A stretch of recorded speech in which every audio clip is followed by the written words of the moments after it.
Hepinize merhaba arkadaşlar. Yeni bir Diablo 4 videosuna hoş geldiniz. Nasılsınız, iyi misiniz? İnşallah iyisinizdir.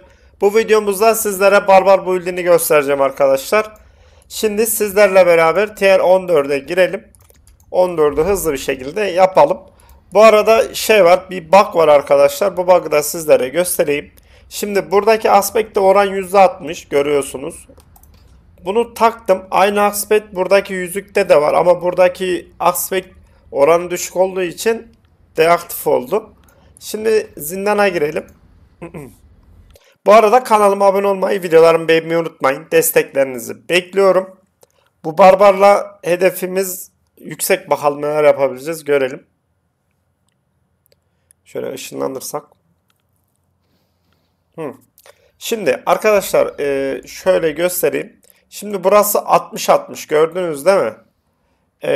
Şimdi bu silahı geri taktım. Burası hala 60-60. Normalde buradaki olan %29 veriyor ya. Burada %29 olması gerekirken biz %60'lığı taktığımız için zindana girmeden bura %60 oranında kaldı. Baklı şekilde kaldı. Haberiniz olsun. Hani böyle bir bak yapabilirsiniz. Bunu da söyleyeyim. Şimdi ne taraftan gideceğiz? Buradan gideceğiz herhalde. Şimdi hızlıca bitirelim burayı. Zindanı bitirelim. Ve build'imiz tamamen hasar üzerine bu build'tir. Haberiniz olsun. Oo hayret. Mırnak ilk defa ıskaladı. Arkadaşlar yapacağınız combo dönüp vuruyorsunuz. Dönüp vuruyorsunuz. Bir tur dönüyorsunuz vuruyorsunuz. Bir tur dönüyorsunuz vuruyorsunuz.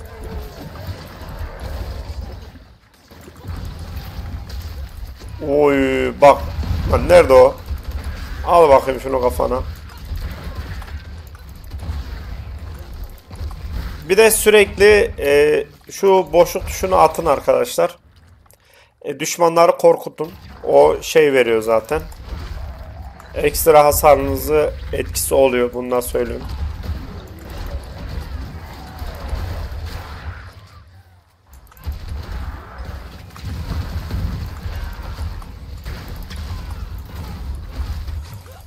Şu mızraklar beni bir tık düşündürüyor. Kafaya 173 milyonu vurunca kendisine gelmiştir. Build gerçekten güzel bir build. Hani hasar konusunda olsun, konusunda olsun. Sizi tatmin eder arkadaşlar. Ve yarı yolda bırakmaz. Sizlere her şeyi anlatacağım bu build hakkında. Şöyle bazen takılıyor ya, çıldırıyorum. Dönüyorsunuz vuruyorsunuz. Dönüyorsunuz vuruyorsunuz. Bu neden burkacı kullandığımızı da anlatacağım sizlere. Hepsini anlatacağım. Şu zindanı bitirelim hızlıca. Ana çıkış yok şuradan. 1 milyar mı vurdum? 1 milyar vurduk. Daha glifimizin seviyesi düşük bu arada arkadaşlar. Bunu söyleyeyim.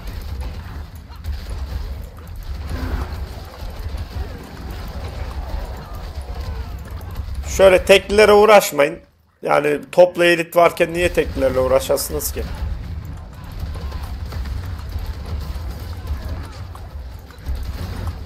Baksana buradan direkt kafaya toplu şekilde vuruyorsunuz. Direkt.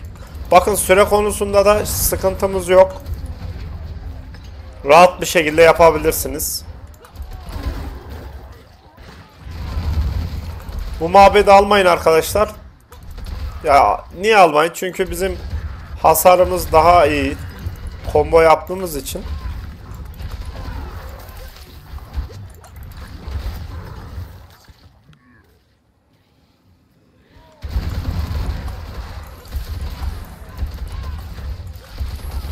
Şuraya bir tane çaktık mı muhtemelen şeyler gelir. Dur bir mabet arayalım ne olur ne olmaz.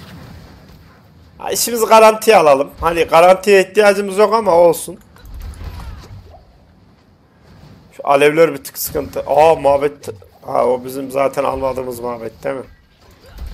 Tamam ya al. Arkadaşlar bosslar geldiğinde Sedik'le Tibalt'u takın. Bunu yapma sebebimiz tek yememek için. Haberiniz olsun. Şöyle Bunları aslında şöyle topluca kessek güzel olur da. Şu zehir biraz sıkıntı, beni biraz üzüyor açıkçası. Aynen kanka. Pot sesi duydum burada. Evet.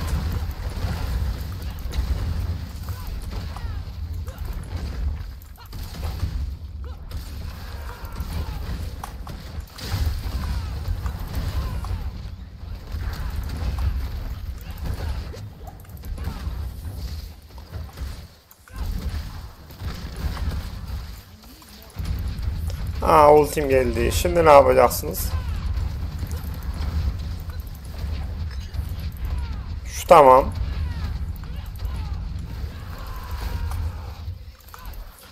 Barbar ne bağırıyor be.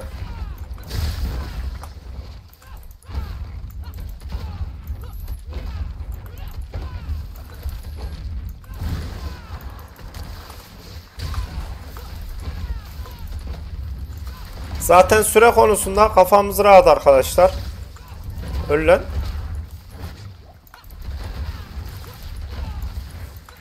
Adam ölmemek için yemin etmiş. Neyse hallettik. Ya bir tane kaldı, onunla gidip kesiverelim.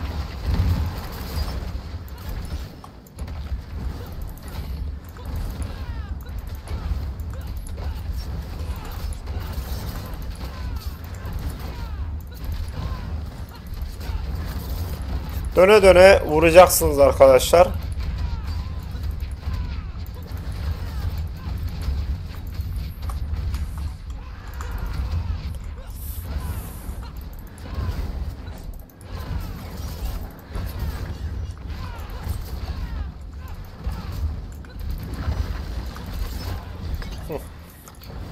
Easy.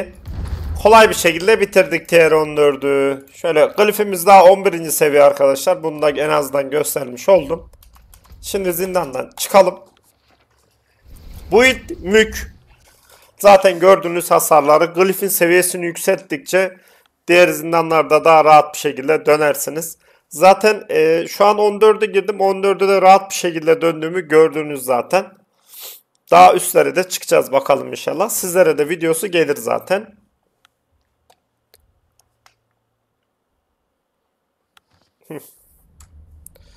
Evet. Şimdi arkadaşlar sizlere öncelikle bu build'in mantığını bir anlatayım. Şu Kyoshata bir gidelim. Oradaki kuklalarda mantığını bir anlatayım sizlere. Ondan sonra itemleri göstereyim. Sonra yetenek ağacını, sonra da paragonu gösterir. Zaten videonun altına da linkini bırakırım. Oradan rahat bir şekilde yapabilirsiniz. Şöyle gidelim hızlıca. Bu arada şey var. Mağazada ücretsiz binek var arkadaşlar. Onu da alın. Onu da söylemiş olayım bu videoda. Zaten oyuna girdiğiniz zaman size söylüyor. Oyun dondu. Şu son güncellemeden sonra var ya, bu oyun donmalar beni öldürüyor ya. Bitiriyor açıkçası.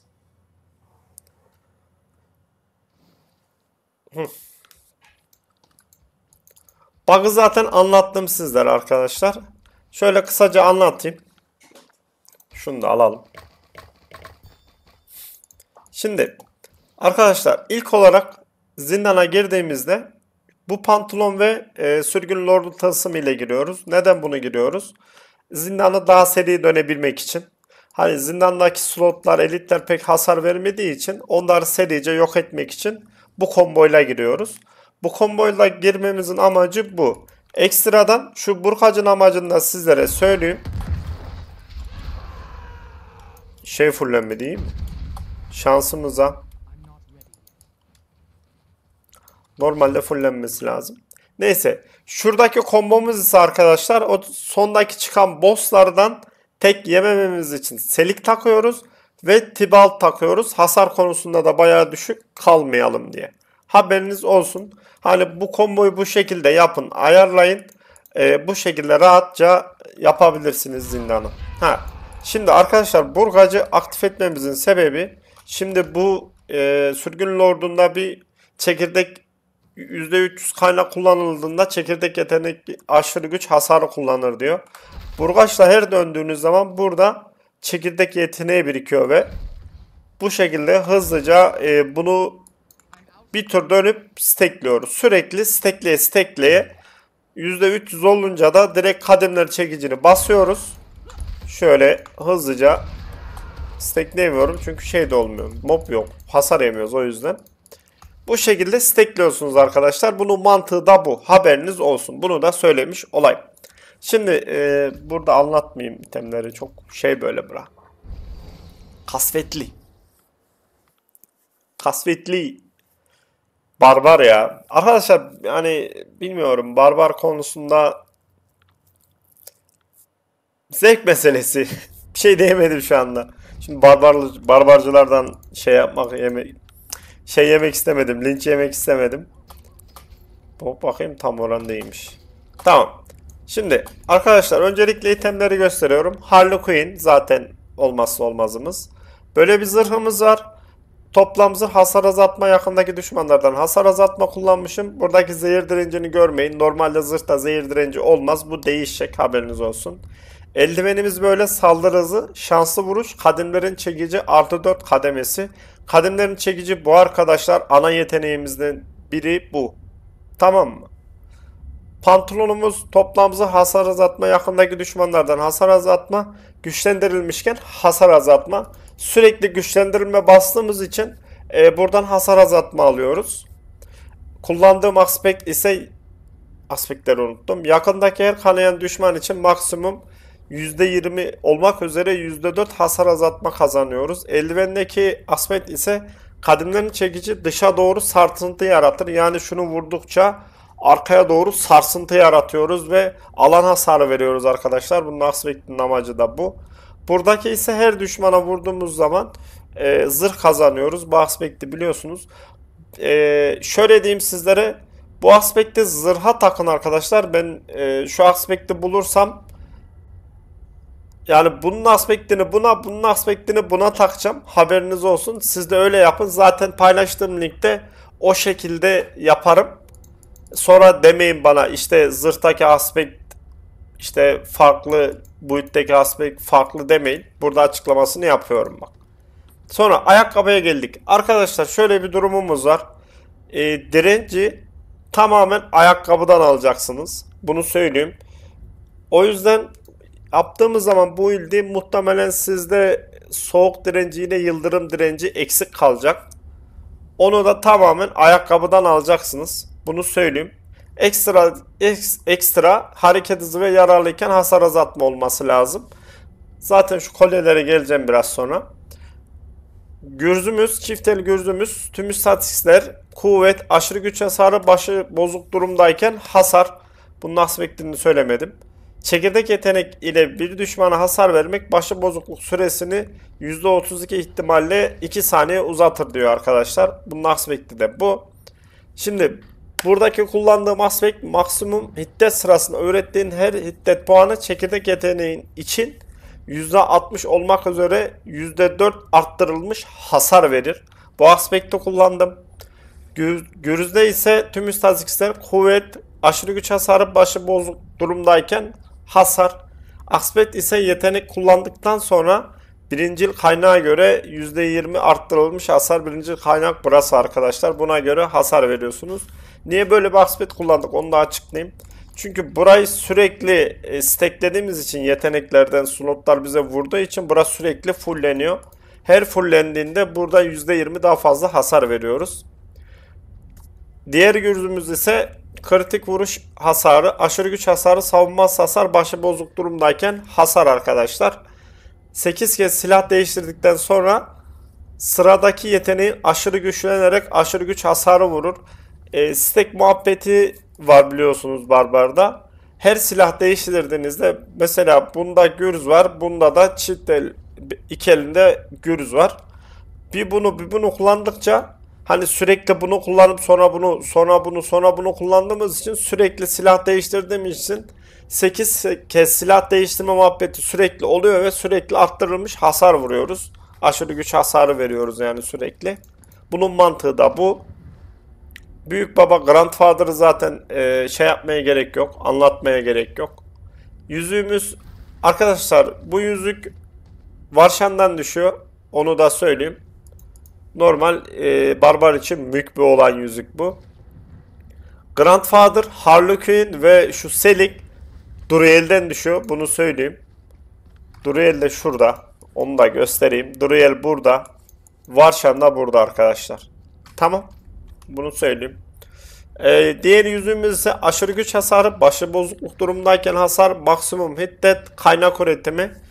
Aspekte ise bir tür hasar grubu, işte ateş, yıldırım, fiziksel, soğuk, zehir, gölge. Bu sürekli dönen, zaten bunun bug'ını sizlere anlattım bununla beraber.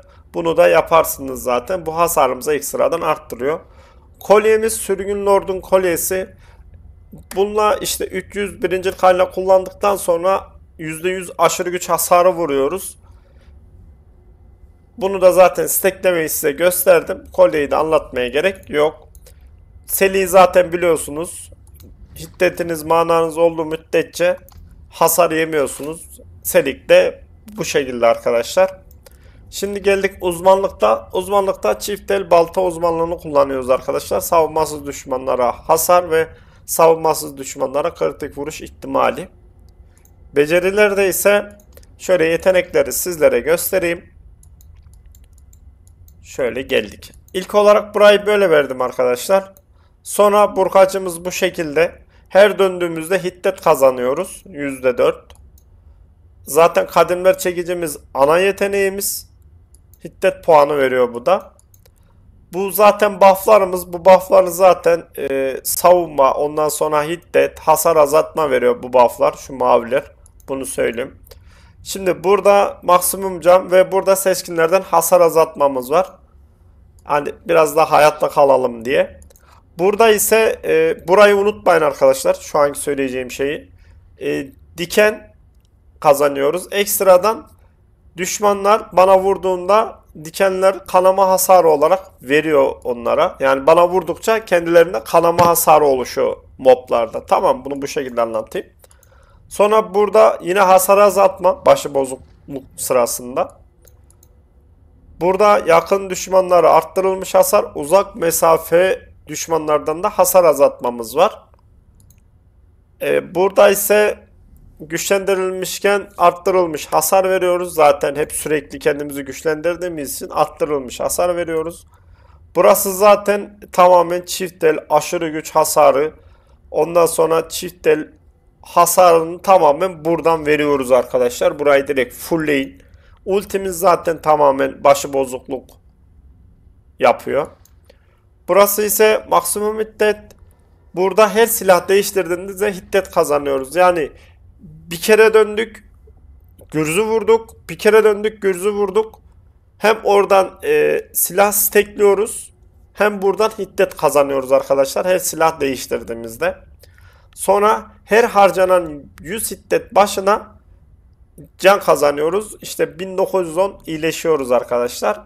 Ve burası ise çekirdek yetenekleriyle %35 arttırılmış hasar verir. Ama hiddet bedelleri %100, %100x artar. Çekirdek yeteneğimiz bu zaten. Kadınların çekici çekirdek yeteneğimiz arkadaşlar. Mükemmelliyet ağacı, burayı detaylı bir şekilde anlatmayacağım.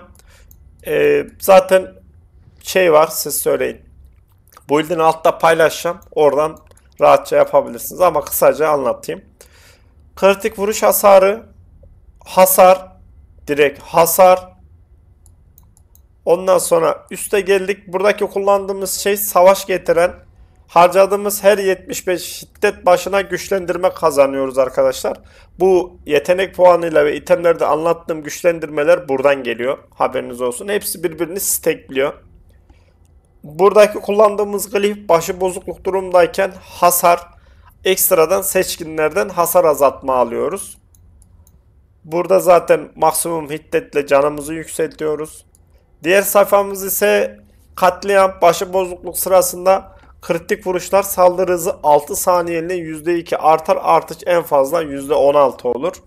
Burada kırmızı glifi kullanmışım.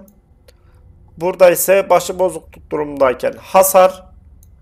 Aynı şekilde başı bozukluk durumdayken hasar, seçkinlere hasar. Burada sadece silah ustasını aldım. Silah değiştirmek, bildiğiniz üzere sürekli silah değiştiriyoruz ya. Dönüp silah değiştirip gürüz vuruyoruz. Silah değiştirmek size maksimum hiddetinin %4 kadarını kazandırır. Yani sürekli bir kere dönüp gürüz vuracaksınız. Bir kere dönüp gürüz vuracaksınız. Sürekli işte stekleri, şeyleri, hiddet puanlarını hepsini aktif edeceksiniz arkadaşlar. Build böyle bir build. Buradaki kullandığımız ise yıkıcı. Savunmasız düşmanlara hasar, aşırı güç hasarı uygulamak 5 saniyeliğine fazladan %10 bonus kazandırır. Buradaki kullandığım glif aşırı güç hasarı arkadaşlar. Tamamen hasar build'i ve hasar azaltma olarak yapılmış bu build'tir. Tamamen aşırı gücü vurup vurup geçeceksiniz. Zaten canlı yayında çoğu kişi sordu. Savunmasız düşmanlardan hasar azaltmamız da var bir de burada.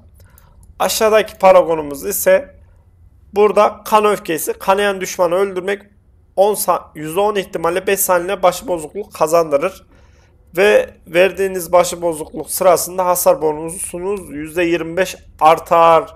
Kanayan düşman diyor arkadaşlar. Burada dedim ki burayı unutmayın dedim, hatırlarsınız. Şunu bir geriye alabilirsem.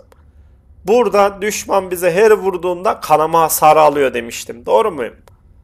Ve buradaki şey, kanama hasarı aldıkları için biz de onları öldürüyoruz. Öldürdüğümüz zaman her zaman başıbozukluk kazanıyoruz arkadaşlar, %10 ihtimalle. Tamam, buradaki mantık da bu. Burada zaten başıbozukluk durumdayken hasar, kullandığımız glif ise gürzler ile hasar. Güç kullanırken %30 arttırılmış aşırı güç hasarı veririz. Bu kullandığımız silah gürüz arkadaşlar. O yüzden tamamen hasar build'idir. Build bu şekilde arkadaşlar. Tamamen hasar build'i ve dayanıklılık üzerine bu build'dir. Dediğim gibi şu item kombosunu yapın. Örnek veriyorum. Zirzindan'la sona geldiniz. Şu build'le geldiniz sona. Şu iki itemle.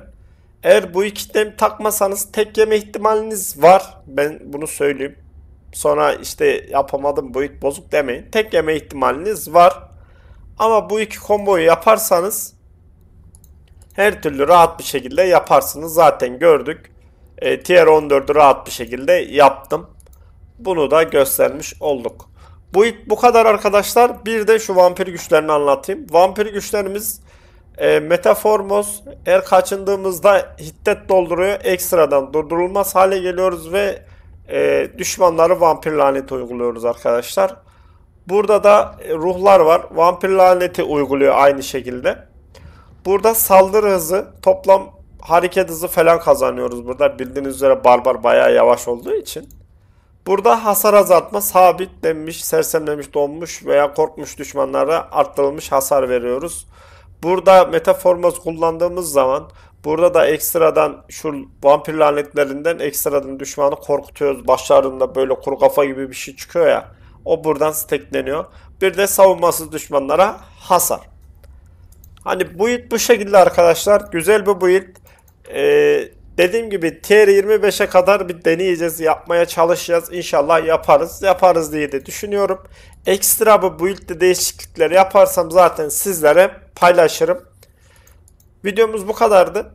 Kanalıma abone olmayı, videolarımı beğenmeyi unutmayın. Desteklerinizi bekliyorum. Kendinize iyi bakın. Hoşça kalın.